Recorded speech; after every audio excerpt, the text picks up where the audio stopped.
Palais de la Justice, 14h30, l'ambassadeur Barnabé Kikaya, entouré de ses avocats, s'en va déposer une plainte contre le journaliste Israël Mutombo à la suite des allégations tenues il y a quelques jours au sujet de cartes bancaires reliées au trésor que détiendraient certaines personnalités proches de l'ancien président de la République, Joseph Kabila.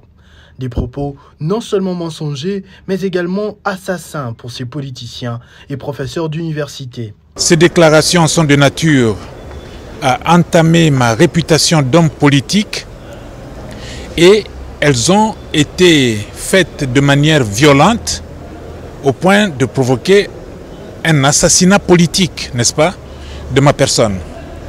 Alors, je suis venu ici en justice, accompagné de mes avocats conseils, pour que M. Israël Mutombo vienne présenter les preuves de ce qu'il avance. D'ores et déjà, je peux vous dire que toutes ces déclarations sont fausses et archi-fausses.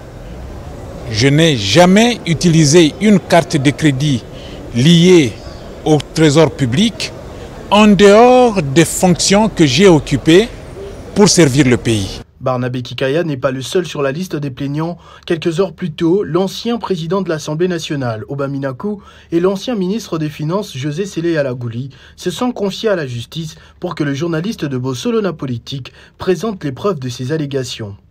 D'après José Sélé Alagouli, ces cartes sont données, comme dans tous les pays du monde, au ministre des Affaires étrangères, de la coopération, des finances et au gouverneur de la Banque centrale qui sont appelés à effectuer des déplacements réguliers et fréquents à l'étranger pour des missions officielles. Avec des montants précis oscillant entre 20 et 40 000 $ mensuels, ces cartes sont prépayées par la BCC et ne sont pas liées au compte général du Trésor. Alors que le journaliste Israël Mutombo continue d'affirmer de détenir les preuves, l'IGF a déjà publié un communiqué démentant la liste en circulation sur les réseaux sociaux avec le nom d'une centaine de personnalités.